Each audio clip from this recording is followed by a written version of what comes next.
Dios, cuando creó al ser humano, lo trajo de la séptima dimensión y lo colocó en un cuerpo teofánico de la sexta dimensión, y después lo trajo a este planeta Tierra y lo colocó en un cuerpo de carne creado por Dios del polvo de la tierra. Y luego tomó de su costado y tomó una costilla, y de ella le creó, le formó, le hizo a Adán una compañera. Y Adán dijo: esto es carne de mi carne y hueso de mis huesos, y la recibió. Dios le dio a esa compañera para reproducirse.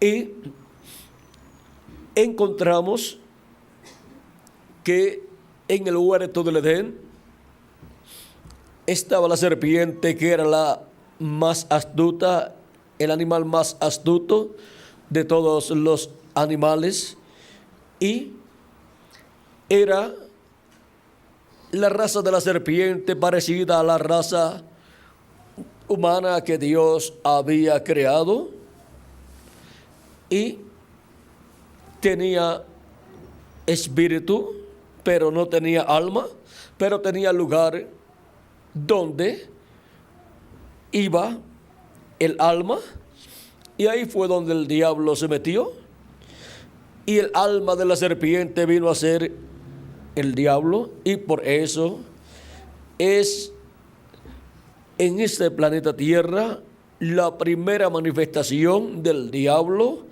en carne, y fue en carne animal, en la serpiente.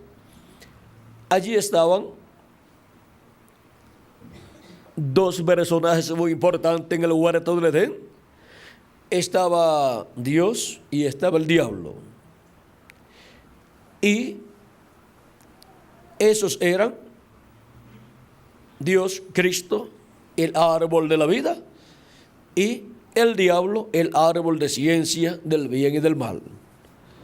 Y para poderse manifestar y reproducirse aquí en la tierra, esos árboles tenían que hacerse carne, y el diablo se hizo carne en la serpiente para reproducirse, y Eva se unió a la serpiente, el instrumento del diablo, a ese incrédulo que vino donde Eva y le dice: con que Dios ha dicho que no coman de los árboles del huerto del Edén. Y Eva le dice: no, lo que Dios ha dicho es que podemos comer de todos los árboles, pero del árbol de ciencia del bien y del mal no podemos comer, porque el día que comamos moriremos. Y la serpiente le dijo: no moriréis, sino que ustedes serán como dioses, sabiendo el bien y el mal. ¿Ven que fue la manifestación del primer incrédulo aquí en la tierra? La manifestación de la serpiente, ungida por el diablo, el cual estaba dentro de la serpiente. Y cuando le habló a Eva acerca de la palabra, ¿qué le dijo? Le dijo que no morirían, y Dios había dicho que morirían si comían del árbol de ciencia del bien y del mal. Y por medio de esa unión a la incredulidad, creyendo la mentira del diablo, y siendo incrédula Eva a lo que Dios había dicho, y pensando que Dios no iba a hacer como Él había dicho, Eva, por la unión incorrecta, trajo malos resultados. Trajo un hijo de incredulidad, Caín. Y ahora vean por qué Primera de Juan, nos dice acerca de Caín. Primera de Juan, vamos a ver lo que nos dice.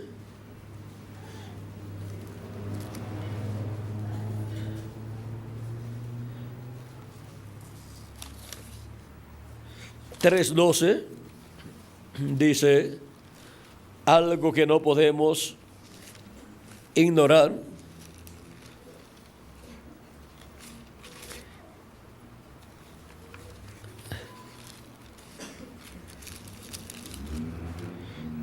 Dice,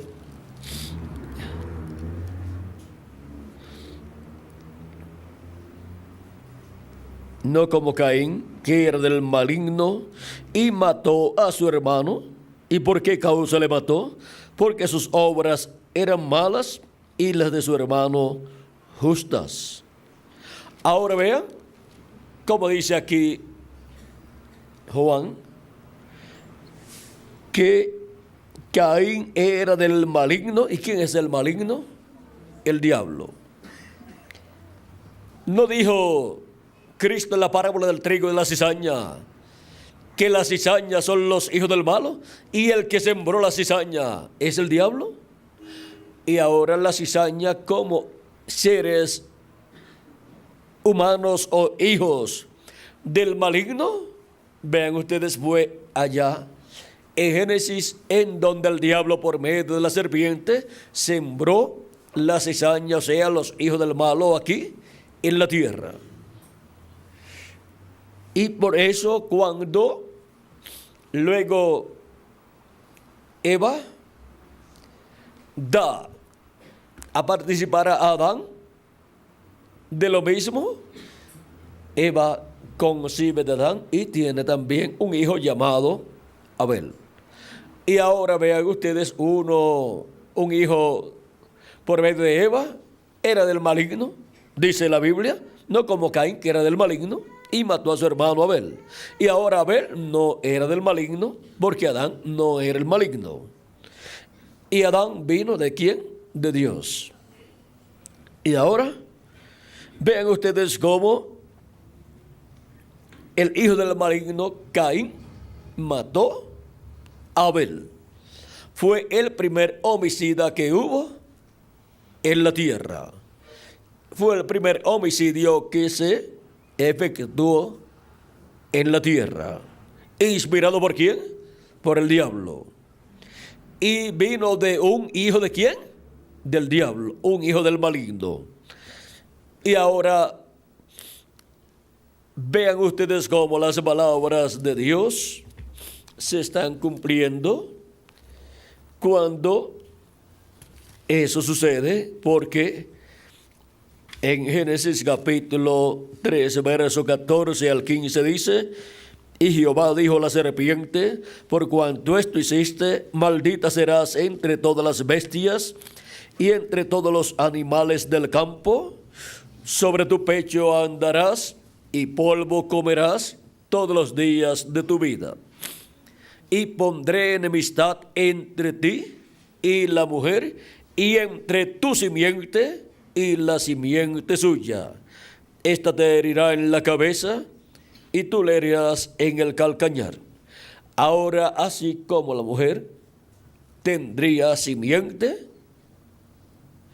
también la serpiente tendría simiente, y habría enemistad entre la simiente de la mujer y la simiente de la serpiente. Y ahora encontramos que por medio de la mujer vino la simiente de Adán, pero también vino la simiente de la serpiente. Y ya cuando está Abel y Caín, ya vean la enemistad que hay ahí. Y Abel, siendo un pastor de ovejas, ofreció a Dios la ofrenda por el pecado, y Dios la recibió, un corderito. inmolado para Dios.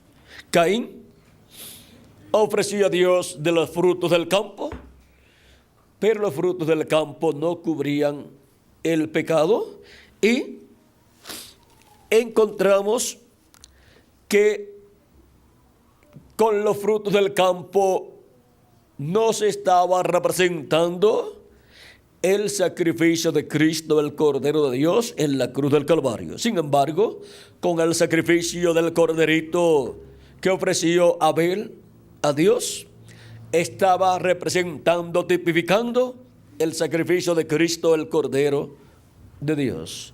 Por eso esos sacrificios del Antiguo Testamento de estos animalitos por el pecado eran la sombra, o sea, el tipo y figura del sacrificio de Cristo en la cruz del Calvario. Y por eso Dios aceptaba esos sacrificios. El primer sacrificio que fue hecho lo hizo Dios por Adán y Eva, y le dio pieles para cubrir su desnudez. Y el último sacrificio, que sería por el pecado, ¿quién lo haría? Dios también. Por medio de su velo de carne llamado Jesús, el cual fue sacrificado en la cruz del Calvario. Y por eso es que de Cristo hacia acá no se necesitan más sacrificios por el pecado, porque ya fue hecho un sacrificio perfecto por el pecado. Y ahora la sangre de aquellos animalitos cubría el pecado, pero permanecía en la persona el pecado, pero cubierto con la sangre de esos animalitos, y por lo tanto estaba cubierto de la vista de Dios. Por eso es que el pueblo hebreo, igual Noé y otras personas, son llamadas justas. Por ejemplo, Lot fue llamado justo también, y sin embargo eran personas que cometían errores, eran personas que pecaban. El pueblo hebreo es llamado un pueblo justo. Dios no ve en el pueblo hebreo, cuando va por el desierto, no ve pecado en el pueblo hebreo. Sin embargo, ellos cometían muchos pecados, pero ofrecían a Dios el sacrificio por el pecado. Tenían el sumo sacerdote que sacrificaba esas ofrendas y sacrificios por el pecado, y eran cubiertos los pecados del pueblo hebreo y de cada uno como individuo de los ojos de Dios. Y Dios, cuando los miraba, no veía pecado en ellos. Por eso eran justos delante de Dios. Y ahora vean ustedes cómo Abel ofreció a Dios un sacrificio de un animalito por el pecado, y de ahí en adelante, del tiempo de Adán para acá, se ha requerido un sacrificio por el pecado para el ser humano. Toda persona necesita tener el sacrificio por el pecado, si no, está perdido ante la presencia de Dios y no tiene derecho a la vida eterna. Pero ahora, vean ustedes, cuando Cristo murió en la cruz del Calvario, el pecado de aquellos que habían ofrecido a Dios los sacrificios por el pecado, los pecados de ellos fueron quitados completamente con la sangre de Cristo, pero lo que llegaba a la sangre de Cristo estaban cubiertos con la sangre de los sacrificios que ellos ofrecieron a Dios. Y ahora vemos que cuando Cristo resucitó, resucitaron con él los santos del Antiguo Testamento, y cuando Cristo ascendió al cielo, ascendieron con Cristo también los santos del Antiguo Testamento. Y por eso se abrieron las puertas eternas y entraron con Cristo, como dice el Salmo 24. Vamos a ver. Es un salmo profético donde dice: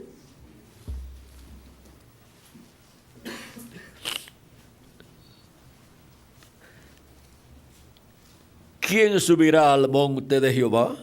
¿Y quién estará en su lugar santo? El limpio de manos y puro de corazón. ¿Y cómo una persona puede ser limpia de manos y pura de corazón? Pues lavando sus pecados. Y para los tiempos del Antiguo Testamento, solamente podía ser cubierto el pecado con la sangre de aquellos sacrificios que efectuaban. Pero ya en el Nuevo Testamento, los pecados son quitados con la sangre de Cristo. La sangre de Jesucristo nos limpia de todo pecado. No lo cubre, sino que lo quita. Y ahora, ¿quién es el que subirá al monte de Jehová? ¿Y quién estará en su lugar santo? El limpio de manos y puro de corazón. El que no ha elevado su alma a cosas vanas, ni jurado con engaño. Él recibirá de Jehová bendición y justicia del Dios de salvación. Tal es la generación de los que le buscan, de los que buscan tu rostro, oh Dios de Israel. Alzad, oh puertas, vuestras cabezas, y alzaos vosotras, puertas eternas, y entrará el Rey de gloria. ¿Quién es este Rey de gloria? Jehová el fuerte y valiente, Jehová el poderoso en batalla. Cuando Cristo resucitó y resucitaron con él los santos del Antiguo Testamento, luego cuando ascendió al cielo 40 días después de su resurrección, iban subiendo y decían: abrid, oh puertas eternas, vuestras cabezas, y entrará el Rey de gloria. Y dentro, allá en el cielo, preguntaban: ¿quién es este Rey de gloria? Y le contestaban los que iban con Cristo, los santos del Antiguo Testamento: Jehová el fuerte y valiente, Jehová el poderoso en batalla.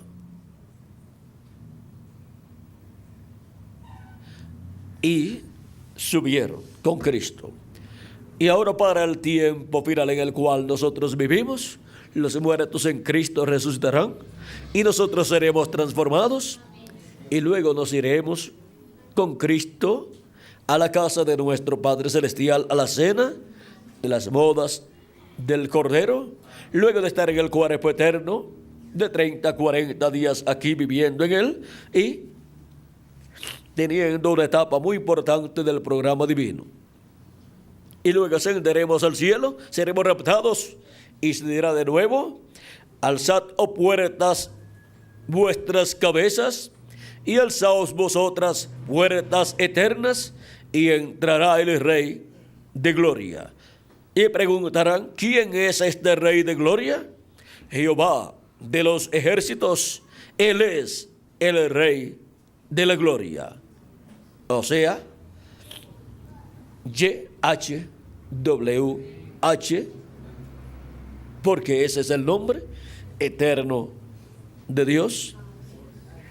Y ahí, vean ustedes, esa fue la forma en que le dio a conocer Dios a Moisés su nombre. Cuando Moisés quiso conocer el nombre, ahora la pronunciación, Moisés la escuchó, pero el pueblo hebreo no sabe cómo se pronuncian esas 4 consonantes. Ahora podemos ver que para este tiempo final, los escogidos de Dios ya no estarán usando sacrificios de animalitos.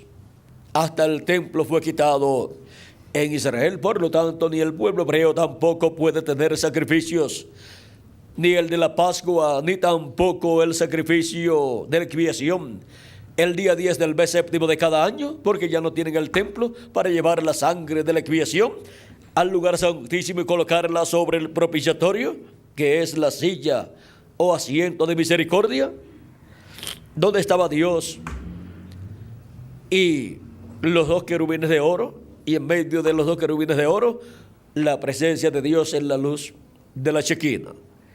Ya el pueblo hebreo no tiene una silla o asiento de misericordia con la sangre de la expiación.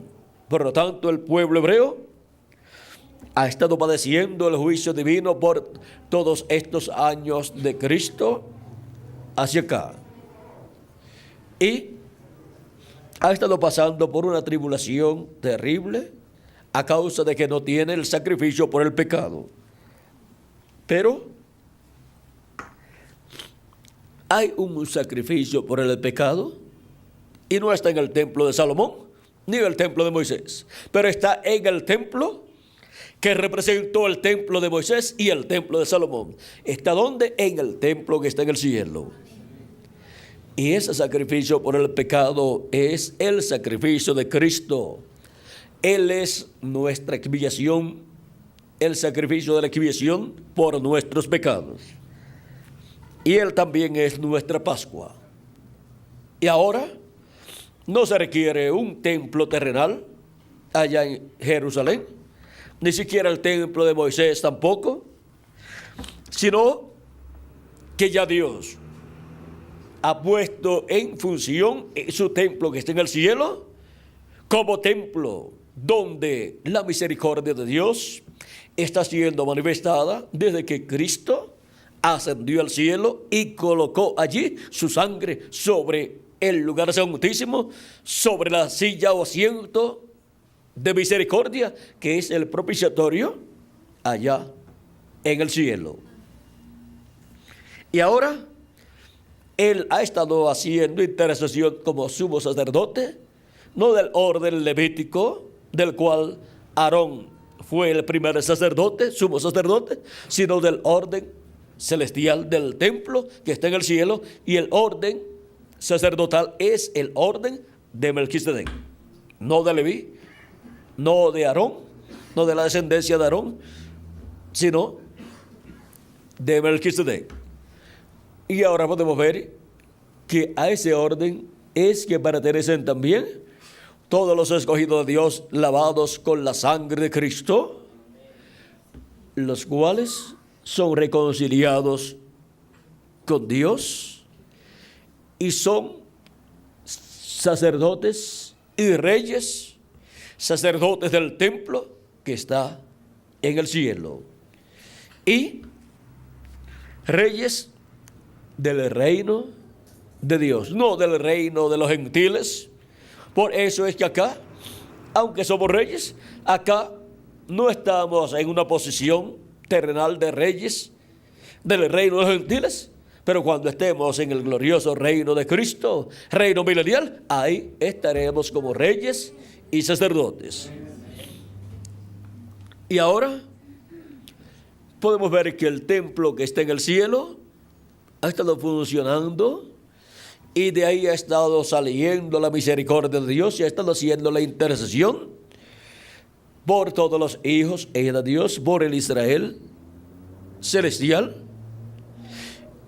Y ahí mismo también se hará la intercesión por el Israel terrenal para la conversión del pueblo hebreo con Dios. Pero hay algo muy importante, y es que luego que Cristo sale del trono de intercesión en el cielo, ese trono de intercesión que tenía la sangre de Cristo del sacrificio por el pecado, que había colocado allí Cristo como sumo sacerdote, ya no estará allí, ni el sumo sacerdote tampoco estará allí haciendo intercesión. Él se convertirá en el juez de toda la tierra, y Él también es el Rey de reyes y Señor de señores. Y el trono de Dios en el cielo, que es el asiento o silla de misericordia mientras Cristo está en él, porque Él ascendió al cielo y se sentó a la diestra de Dios, se sentó en el trono de Dios y ha estado haciendo intercesión allí. Pero cuando sale del trono de Dios, viene para reclamar a su propio trono, el trono de David, y viene como juez de toda la tierra, y el trono de Dios en el cielo se convierte en un trono de juicio. Por eso luego salen relámpagos, voces, truenos y un terremoto. Todo eso ocurre cuando ya Cristo no está allí como sumo sacerdote haciendo intercesión. Y esto es porque ya habrá hecho intercesión por todos sus escogidos y habrá ya completado el número de su cuerpo místico de creyentes, o sea, de su iglesia. De edad en edad, Él ha llamado y juntado a sus escogidos, y ahora llama y junta a sus escogidos en este tiempo final en la América Latina y el Caribe. O sea que se completará con latinoamericanos y caribeños el cuerpo místico de Cristo.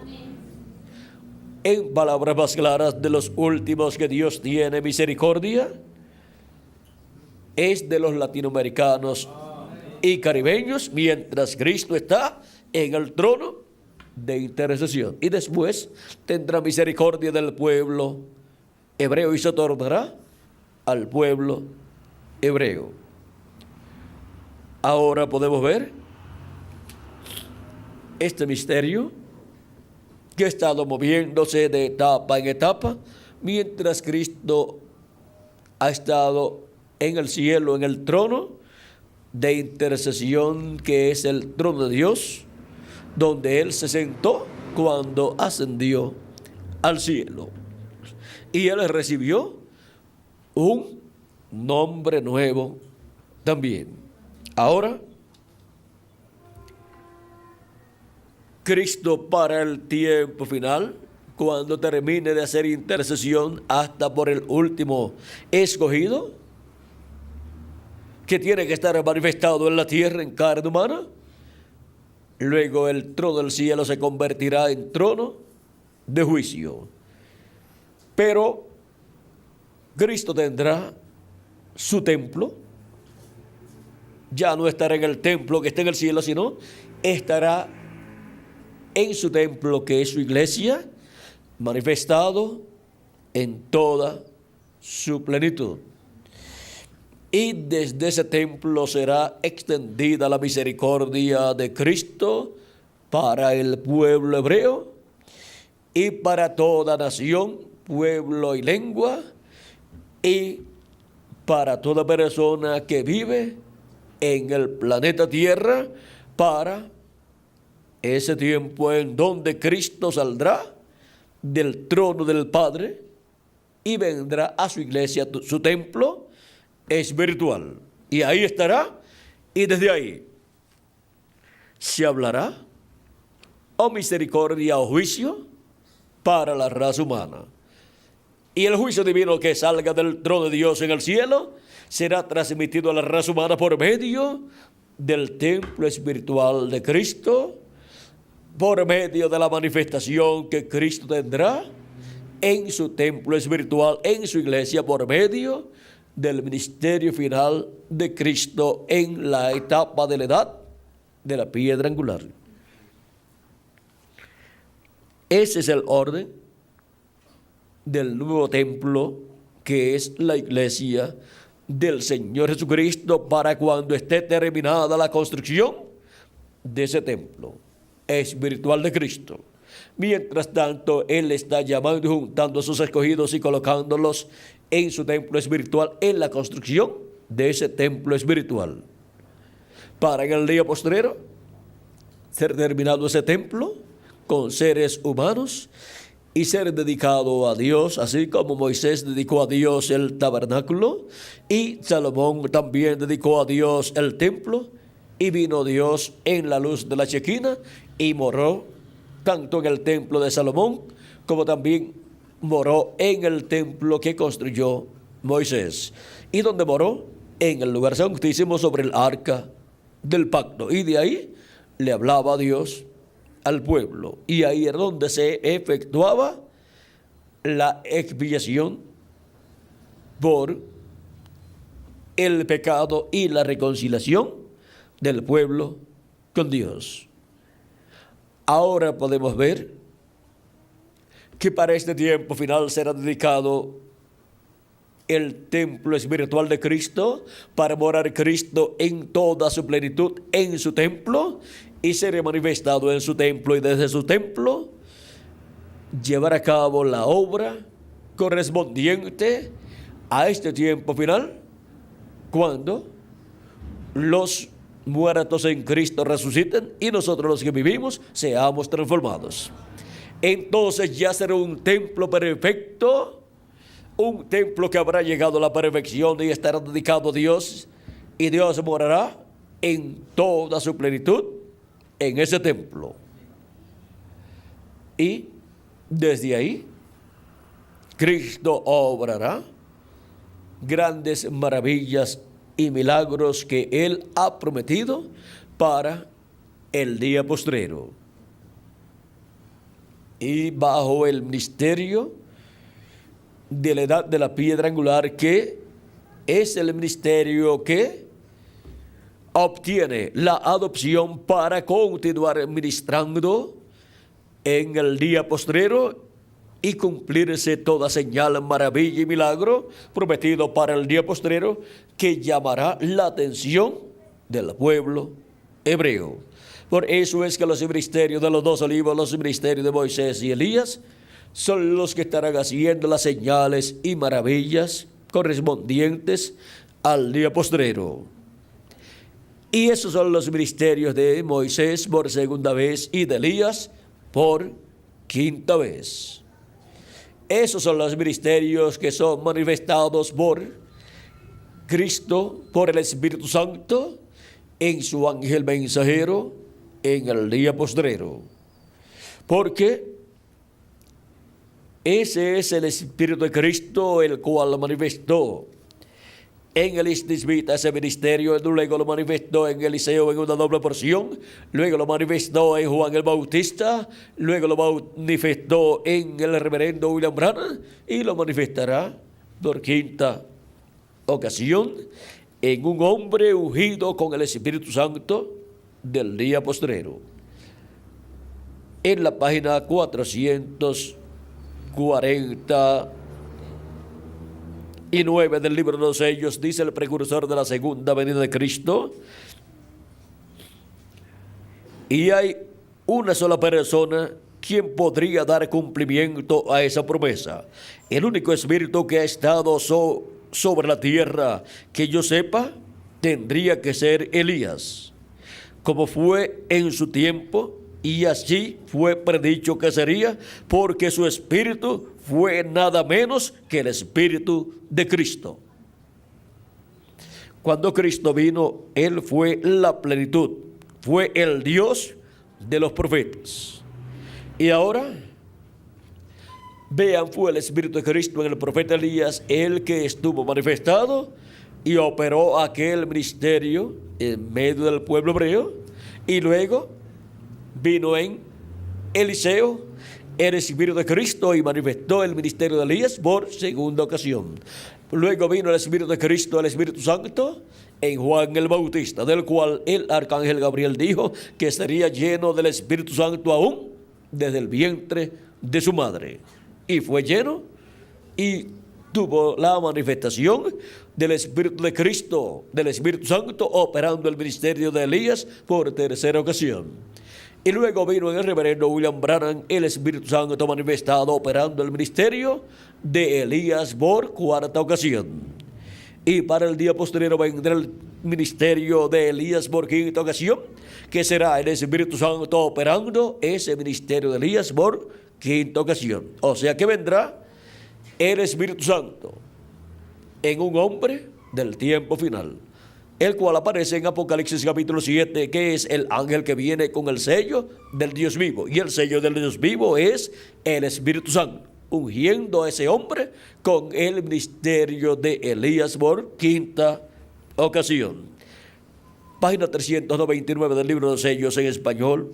En la pregunta número 11 le preguntaron al reverendo William Branham: el Elías que viene a predicar a los judíos, ¿es el verdadero Elías que estuvo en los días de Acab o será solamente el espíritu de Elías en otro hombre? La contestación fue: yo he pensado,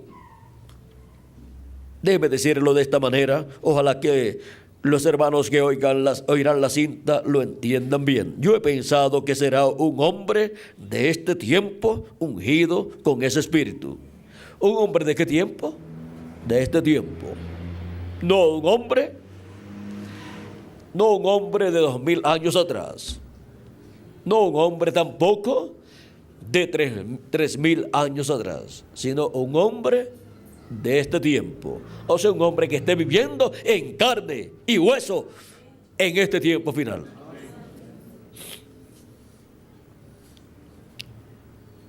Porque ya cuando Elías ya había subido, cuando se fue en un carro de fuego, y Eliseo se encontró con los hijos de los profetas, ellos dijeron: el espíritu de Elías reposó sobre Eliseo.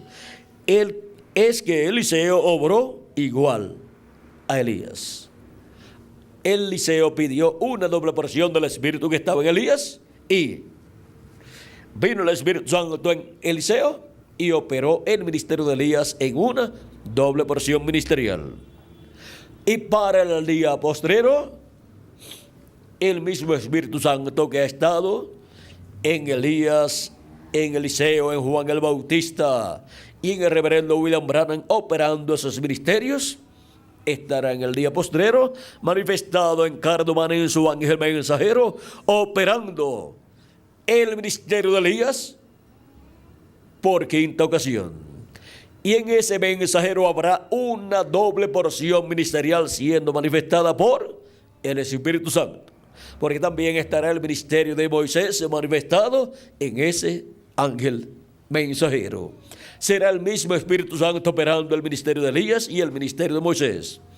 Y también el ministerio de Jesús estará manifestado en ese profeta, porque es un mismo Espíritu, el Espíritu de Cristo, el Espíritu Santo, operando el ministerio de Elías, el ministerio de Moisés y el ministerio de Jesús.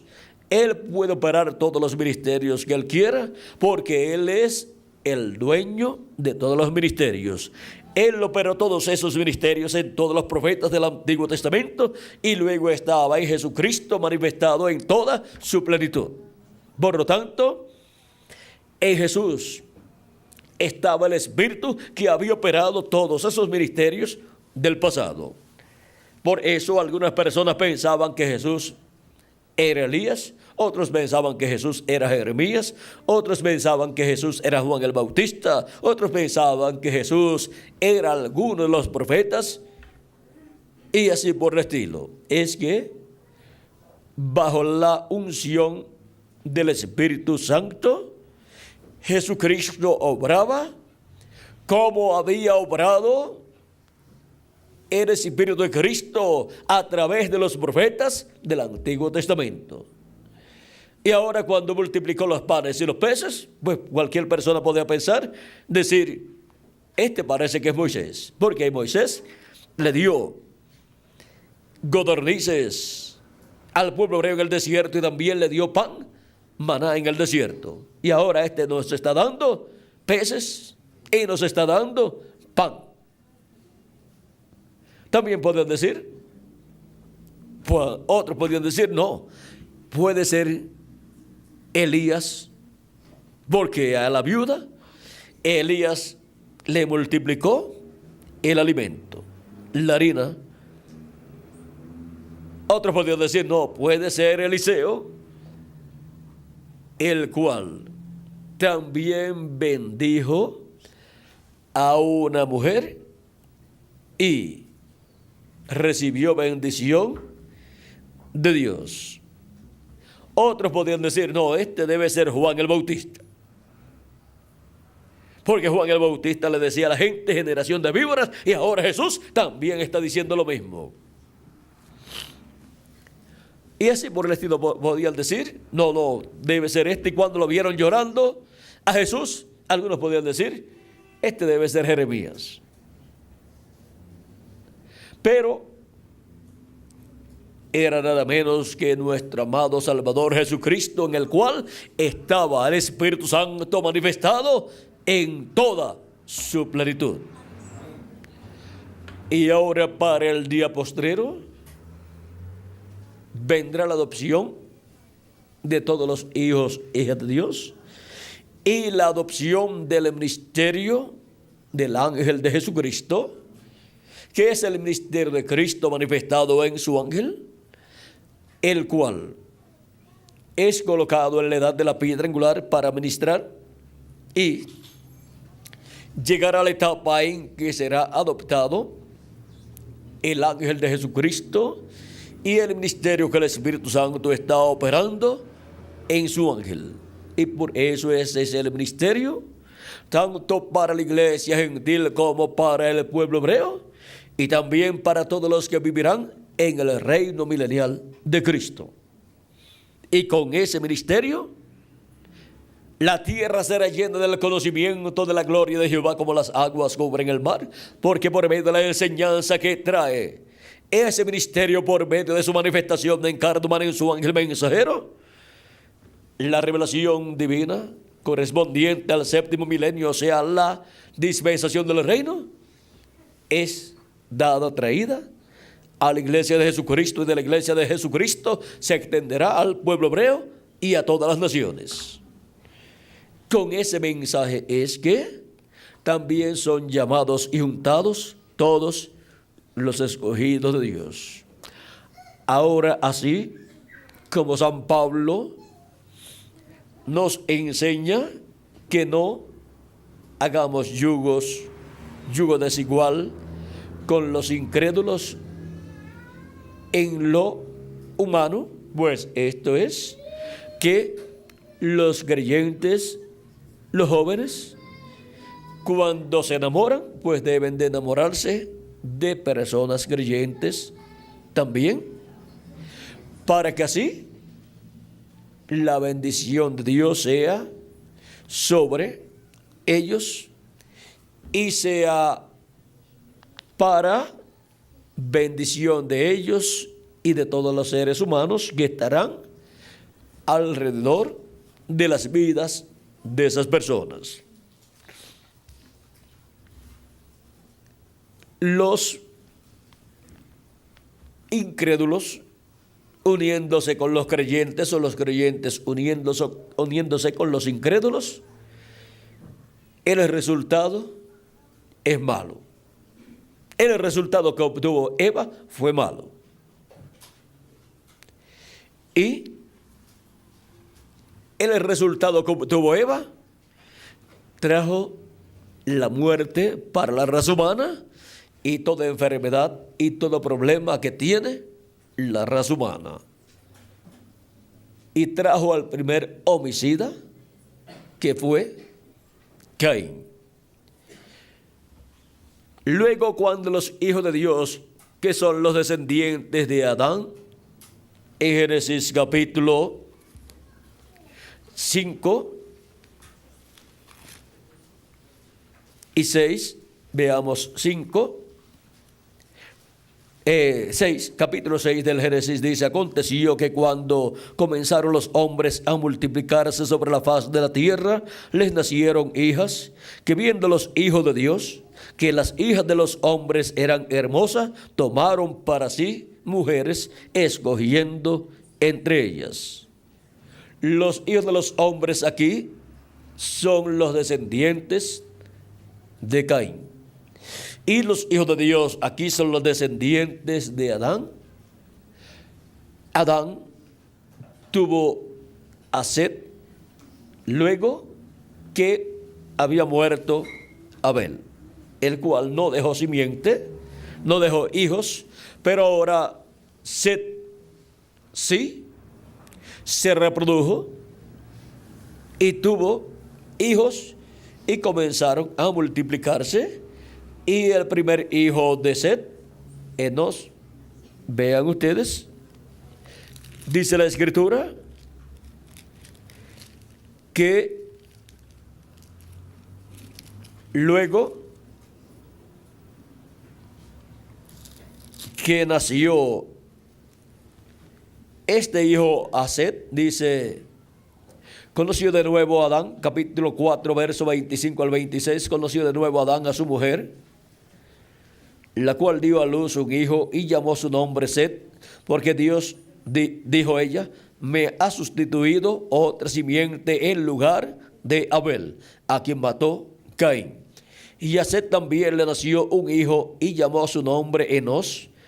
Entonces los hombres comenzaron a invocar el nombre de Jehová.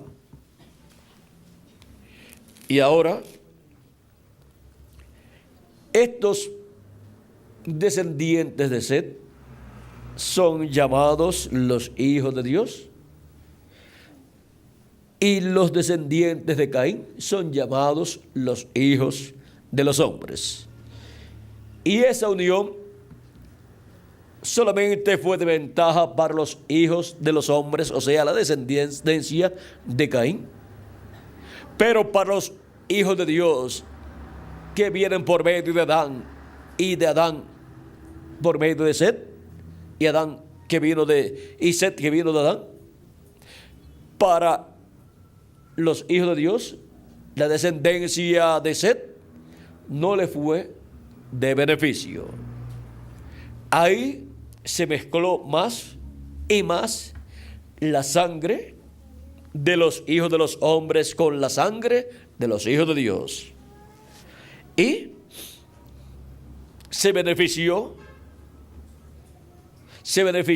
los hijos de los hombres, o sea, la descendencia de Caín, pero se perjudicó la descendencia de Set y todos los demás hijos que tuvo Adán. ¿Por qué? Porque por medio de esa mezcla, miren ustedes, los seres humanos, antes Adán podía vivir eternamente, pero por causa de esa mezcla que hubo allá en el huerto del Edén, la raza humana cayó en muerte. Y luego, por medio de esta unión de los hijos de Dios con los hijos o hijas de los hombres, encontramos que el ser humano, el cual ya se había hecho mortal por causa del pecado, miren, Set, vamos a ver cuántos años vivió.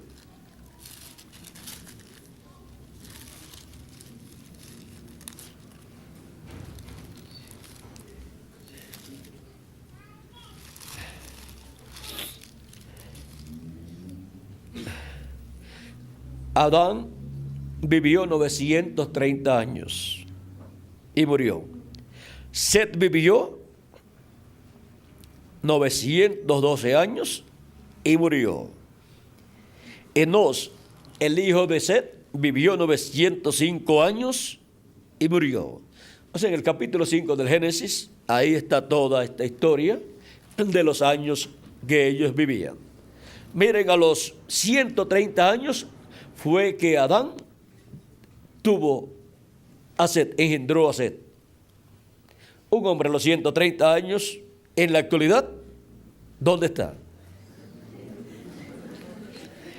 Está bien dormidito su cuerpo físico, bajo la tierra o en algún otro lugar donde lo hayan llevado. Pero ahora, Adán está jovencito todavía. Vivió 930 años después,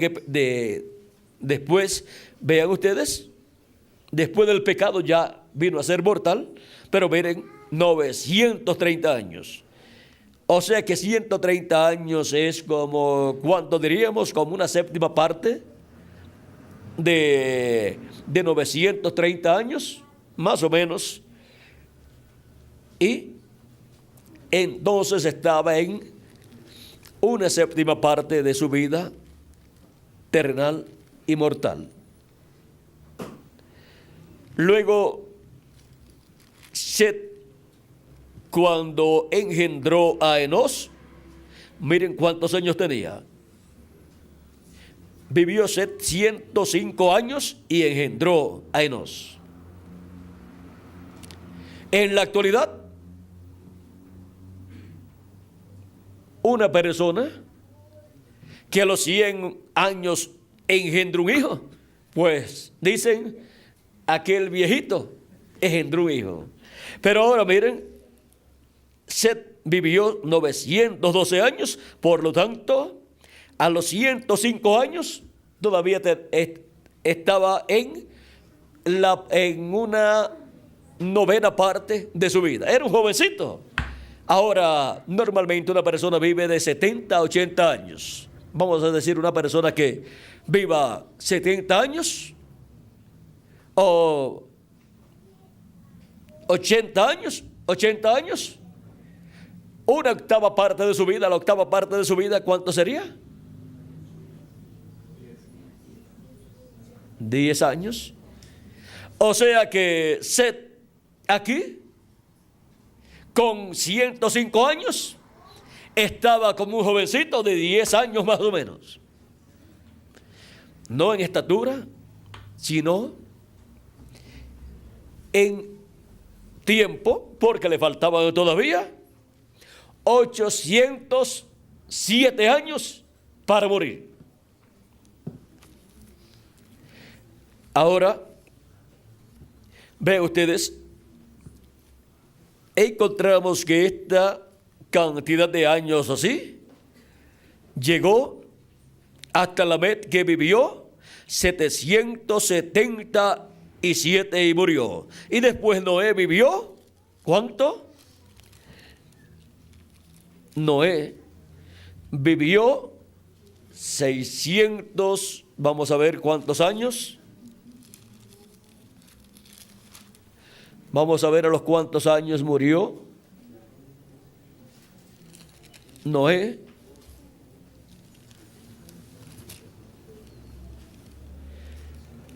Noé, a los 600 años de su vida fue que vino el diluvio.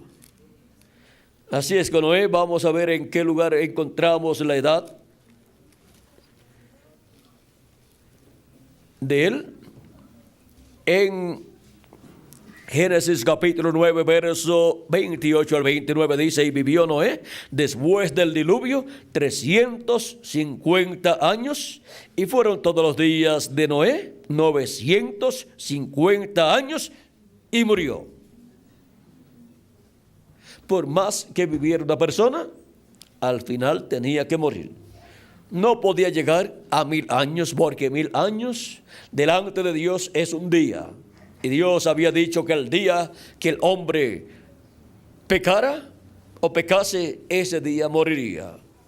Así es que no podía llegar a 1000 años. Por eso es que el más que vivió, el cual fue Matusalén, vivió 969 años, pero murió también.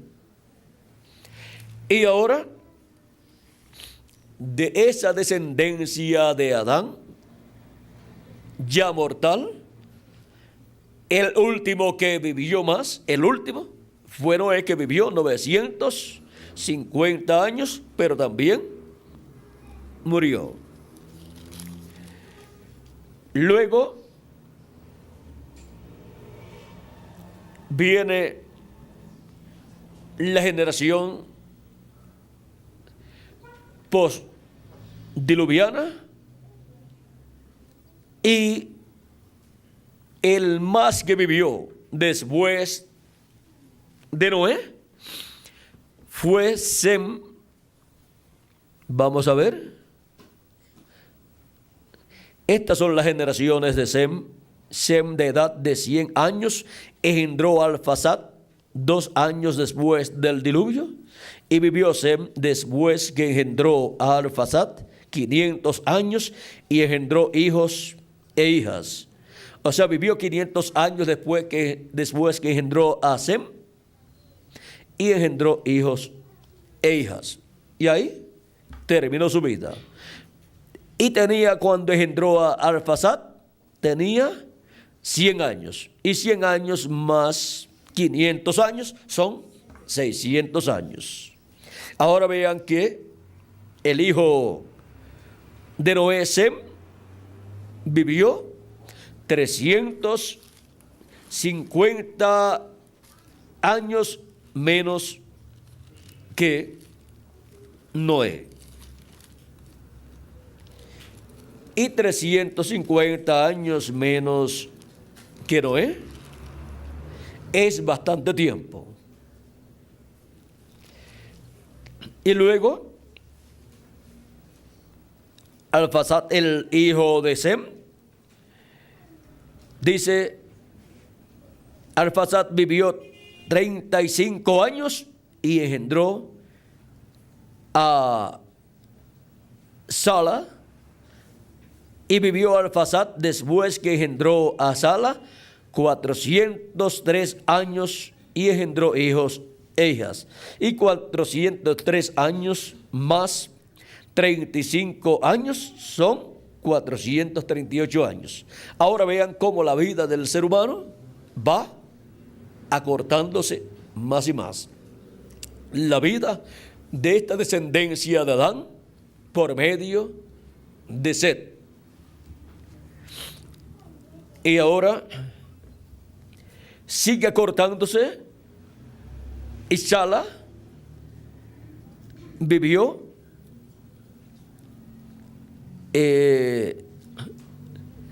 Sala vivió 30 años y engendró a Eber. Y vivió Sala después que engendró a Eber 400 años y engendró hijos e hijas. Y vean ustedes, se murió Sala ¿de cuántos años? Sala murió de 433 años. ¿Por qué? 30 años más 403 años son 433 años. Luego Eber vivió un poquito más, vivió 464 años, pero después, miren, y vivió Eber después que engendró a Peleg. Estoy leyendo en Génesis capítulo 11, verso 17, dice, después que engendró a, y vivió Eber después,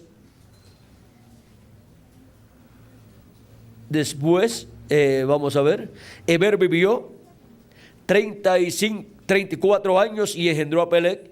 Y vivió Eber después que engendró a Peleg 430 años y engendró hijos e hijas. Y 430 años más 34 años son 464 años. Pero ahora miren a Peleg, dice, y vivió Peleg, y Peleg vivió 30 años y engendró a Reú. Y vivió Peleg después que engendró a Reú 309 años y engendró hijos e hijas. Y 309 años más 30 años son 200. Vamos a ver. 209 años, corrijo, 209 años más 30 años son 239 años. Ahí se le cortó la vida. Ahí casi por la mitad o a la mitad de lo que había tenido su padre Eber. Y de ahí sigue bajando la edad de ellos. Y si siguen leyendo a través de la Biblia, ustedes encontrarán que siguió bajando la edad de las personas. Miren, y Nacor, el padre de Taré, vivió 148 años. Después Taré vivió cierta cantidad de años. Y de Abraham se dice que vivió unos 175 años. Vamos a ver dónde está el tiempo que vivió Abraham. Y ahora, para la generación en la cual nosotros vivimos, una persona que vive 175 años, ese es un campeón. Pero miren, antes de Abraham y antes de Noé, pues vivían 800 y 900 años y 900 y algo de años. Pero vean ustedes, a causa del pecado y de la mezcla de las razas, de la raza de los hijos de Dios con la de los hijos de los hombres, que son la descendencia del maligno, la descendencia de Caín, y por consiguiente la descendencia del maligno por medio del engaño de la serpiente a Eva. Ahora, miren ustedes, la vida del ser humano se ha ido acortando. Y en la sangre de los seres humanos tenemos una mezcla, la cual es negativa para el ser humano. Ahí están los diferentes genes dañinos para el ser humano. Y ya la ciencia ha ido descubriendo los diferentes genes, por ejemplo, los que causan tal enfermedad o esta otra enfermedad y así por el estilo. Y pueden determinar por medio de un estudio de la sangre en un niño de qué puede padecer ese niño, de qué enfermedad puede padecer más adelante, porque tiene ahí los genes de las diferentes enfermedades, porque está ahí en la sangre. Y vean cómo aún la vida de las enfermedades está en la sangre. Y ahora dice la ciencia que si puede sacar ese gene de ahí, entonces la persona pues no tendrá esa enfermedad. También han encontrado ahí el gene que produce la vejez. Si lo pueden sacar, pues ya entonces el ser humano puede resolver bastantes problemas de su vida. Pero eso Dios lo va a resolver. ¿Saben ustedes una cosa?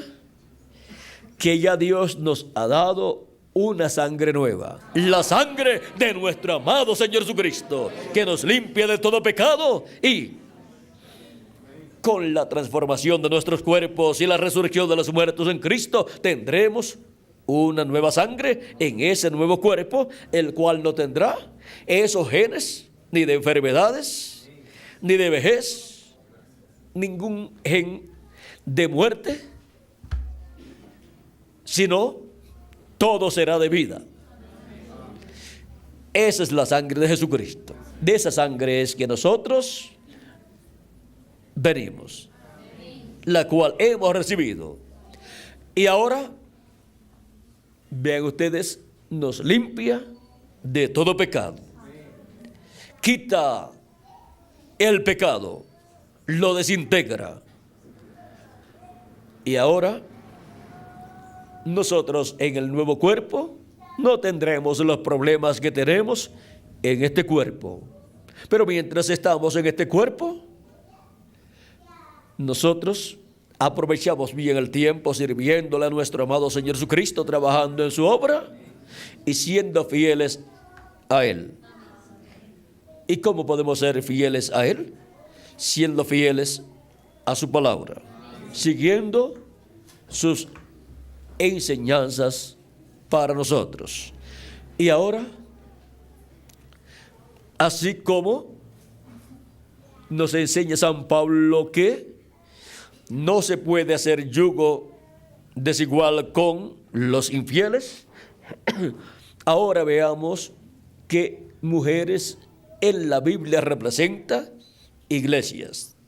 Por lo tanto, la iglesia que nació el día de Pentecostés fue representada en Eva, como también está representada en Sara y también está representada en María, pero al caer ya no puede llevar la representación de María hasta que llega a este tiempo final, en donde María es tipo y figura de la iglesia del Señor Jesucristo.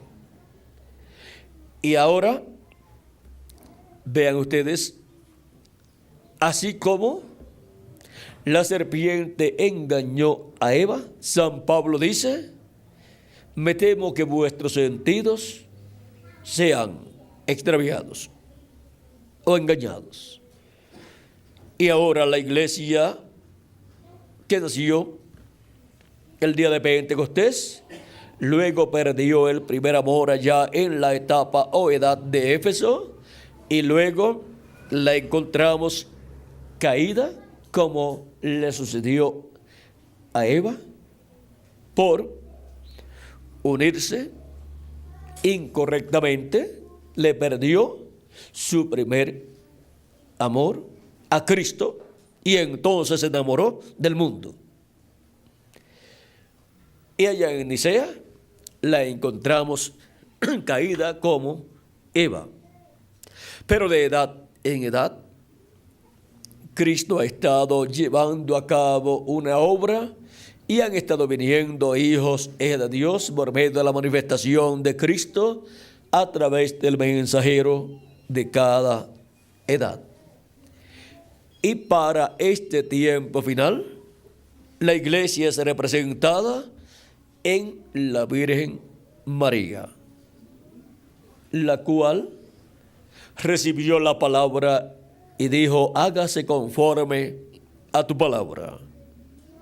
¿Para traer qué? El Hijo de Dios, Jesucristo, dar a luz un hijo por creación divina.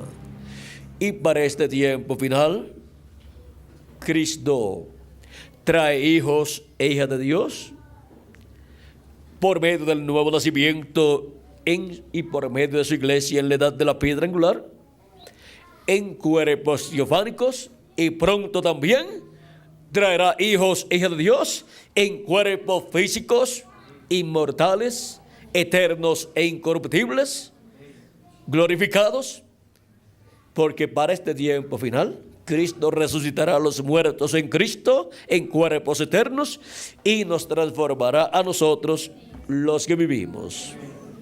Y eso será por medio de una iglesia virgen que ha subido a la edad de la piedra angular. Es en esa iglesia donde habrá esa manifestación de hijos e hijas de Dios. Primero nacen en el campo espiritual, obteniendo el nuevo nacimiento al creer en Cristo y recibirlo como su Salvador, y así nacer al recibir el Espíritu de Cristo, nacer en la sexta dimensión y obtener el cuerpo teofánico. Pero para este tiempo final también obtendrán el cuerpo eterno, y es como nacer en esta tierra en un cuerpo nuevo. Y esto será en medio de la iglesia de Jesucristo. Es la iglesia de Jesucristo la que traerá esos hijos e hijas de Dios con cuerpos eternos. Y ahora su iglesia no se puede unir a nada sino a Cristo, al cual está unida para traer hijos e hijas de Dios en este día postrero, y traer los hijos e hijas de Dios en la resurrección de los muertos en Cristo y en la transformación de nosotros los que vivimos. Esa iglesia virgen es la que traerá esa manifestación de hijos e hijas de Dios en este tiempo final. Y eso será la adopción de todos los hijos e hijas de Dios, la redención del cuerpo físico, o sea, la transformación de nuestro cuerpo, en donde obtendremos el cuerpo eterno. Y cuando estemos con el cuerpo eterno, todo problema habrá terminado. y estaremos con Cristo por el milenio y por toda la eternidad. Es muy importante nunca perder el primer amor. Siempre los problemas en el hogar son motivo de la pérdida de ese primer amor.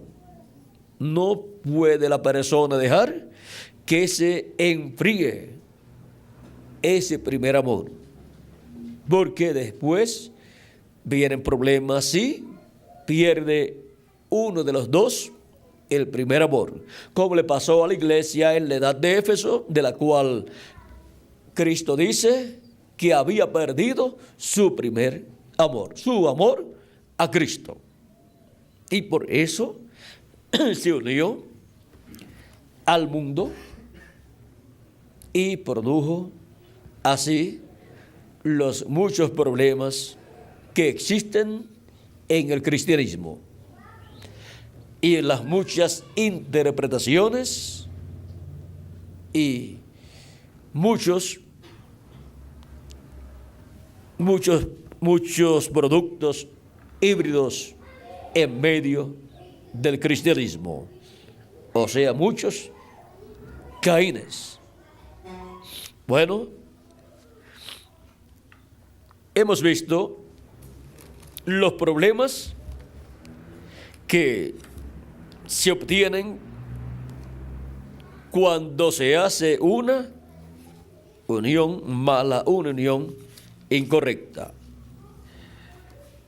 Pero cuando se hace una unión correcta, entonces el producto es grandes bendiciones para las personas y para todo el cuerpo místico de Jesucristo.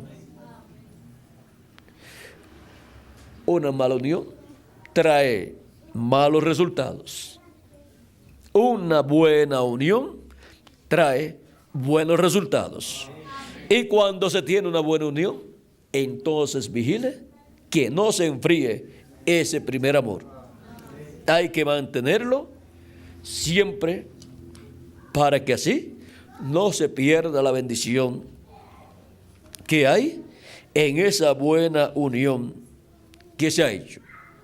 Y dele gracias a Dios por esa bendición tan grande.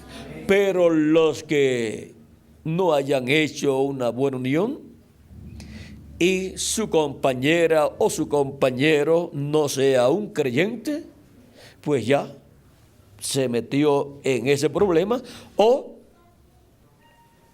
fue que no era un creyente ninguno de los dos y ahora llegó a Cristo uno de los dos, pues ore por la otra persona para que Dios tenga misericordia también de él. No le vaya a dar de codo y a decirle que ya no lo quiere, sino amarlo y decirle: yo estoy orando por ti para que Dios también te bendiga a ti, y darle que lea en la palabra de Dios y lea los mensajes para que así Dios le abra el entendimiento y lo bendiga también. Si la otra persona consiente en vivir con la persona, San Pablo dice que eso está bien. Pero si no quiere vivir con la persona, pues ¿qué se va a hacer? Ahora San Pablo dice: nunca se separen.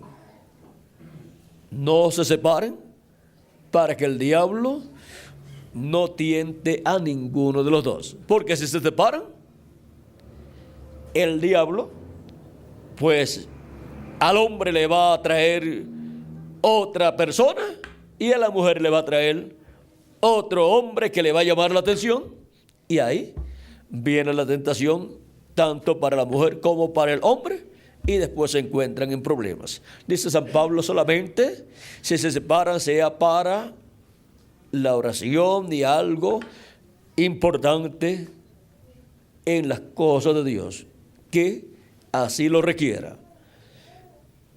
Ahora, nos enseña San Pablo también que si se separan porque tienen problemas y se separaron, que sepan que no se pueden casar de nuevo. San Pablo dice que la mujer, si se separa o recibe carta de divorcio, ella no se puede volver a casar. Eso lo dijo también nuestro hermano Branham, y por eso es que San Pablo y nuestro hermano Branham también enseñan que es mejor resolver los problemas, y si la persona ya no siente el mismo amor, pues fue que se enfrió ese primer amor, y entonces hay que pedir a Dios que les ayude para que entre en calor, en ese calor, ese primer amor, y sea restaurado ese primer amor. Y vivan felices siempre. Ahora los que se han separado o se han casado y se han casado de nuevo, tienen un problema delante de Dios, pero oramos a Dios que Dios tenga misericordia de esas personas y con su sangre les limpie de esos errores y pecados y sean restaurados, y el hogar que han formado pues sea bendecido por Dios, y críen sus hijos en paz y nunca más cometan esos errores. Es bueno comprender estas cosas para uno saber la seriedad que tiene el matrimonio, para que así no tengan problemas con Dios. Ahora podemos ver que todo esto está enseñado en la Biblia. Aún el mismo Jesucristo habló del matrimonio y de todas estas cosas. Ahora yo amo a todas las personas y yo no critico a ninguna persona, aunque tenga de esas clases de problemas, sino que le digo que busquen a Dios y oren a Dios para que Dios tenga misericordia de usted y de su compañera o su compañero, y también de sus hijos, y que les perdone y les bendiga y les ayude a caminar siempre hacia adelante, porque ningún problema de estos puede borrar el nombre del libro de la vida del Cordero de los escogidos de Dios. Pero no se metan en problemas, más bien hagan las cosas de acuerdo a la palabra de Dios y no hagan yugos desiguales, para que así se eviten problemas. Es aún haciendo yugo con un creyente, y algunas veces hay problemas, como será con los no creyentes. Pero recuerden, si ya está enyugado con un no creyente, pues ore por esa persona, trátelo bien o trátela bien, de modo que Dios los bendiga y puedan ser felices en el matrimonio y puedan criar sus hijos en el temor de Dios, guiando a sus hijos siempre en las cosas de Dios. Unión que produce malos resultados, ya ustedes saben cuál es o cuáles son.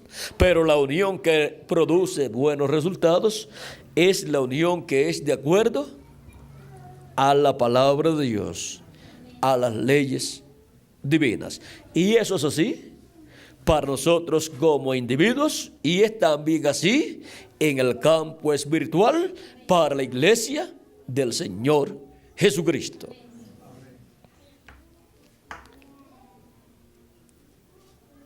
Unión que produce buenos resultados.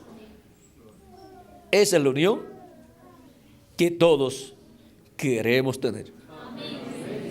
Tanto en lo humano como también en lo espiritual.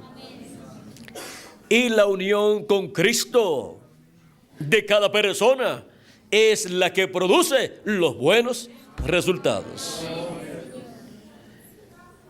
Y para nuestro tiempo, así como hubo en cada edad una manifestación de Cristo en el Espíritu Santo por medio del mensajero y la unión con Cristo en esa manifestación en cada edad, produjo buenos resultados porque produjo los hijos e hijas de Dios de cada una de esas edades. Y para este tiempo final, Cristo estará en su iglesia en la edad de la piedra angular manifestado en su ángel mensajero, y la unión con Cristo en su manifestación final producirá buenos resultados también. Producirá la edad correspondiente a este tiempo y los hijos de esa edad de la piedra angular, y producirá la resurrección de los muertos en Cristo y la transformación de nosotros que vivimos y el rapto o arrebatamiento de los escogidos de Dios para ir a la cena de las bodas del Cordero. Miren todos los buenos beneficios que producirá la unión con Cristo en este día postrero en la edad de la piedra angular. Ha sido para mí una bendición grande estar con ustedes dándoles testimonio de estas dos clases de uniones, de la unión que produce malos resultados y de la unión que produce buenos resultados. Y que Dios nos ayude a todos para siempre hacer las cosas conforme a la palabra de Dios, para así obtener los buenos resultados. Que Dios les continúe bendiciendo a todos, que Dios les guarde y les prospere espiritualmente y materialmente, y les llene de su amor divino y el amor para con Cristo sea ese primer amor todos los días de nuestra vida. Ese primer amor que hemos sentido por Cristo permanezca sin nunca enfriarse. Permanezca ese primer amor por Cristo en nuestra edad, la edad de la piedra angular, y en nuestra dispensación. Y de parte de Cristo permanecerá ese amor siempre hacia nosotros. Y de mi parte hacia ustedes también permanecerá ese primer amor. Y de parte mía para Cristo también.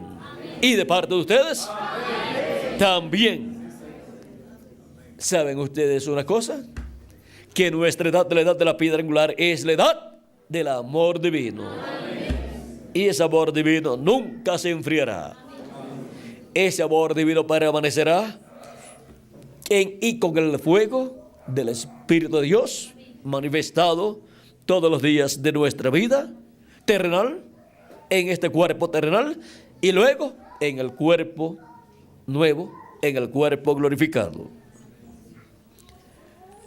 Siendo la edad del amor divino, vean ustedes, es la edad donde no se apagará el fuego del amor por Cristo en los hijos e hijas de Dios, de la edad de la piedra angular y de la dispensación del reino, porque nos hemos unido a Cristo, y eso produce los buenos resultados que Él ha prometido para todos nosotros. Bueno, que Dios le continúe bendiciendo a todos, que Dios le guarde, y muchas gracias por vuestra amable atención. Dejo nuevamente con nosotros al reverendo Miguel Bermúdez Marín para continuar y finalizar nuestra parte en esta ocasión.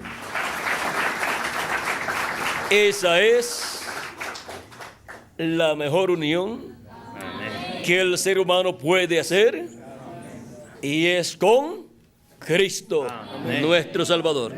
Y esa es la que produce los mejores resultados que puede producir una buena unión. Esa es la unión que mejores resultados produce para todos nosotros. Vida eterna. Amén. Que Dios les bendiga y les guarde a todos. Amén.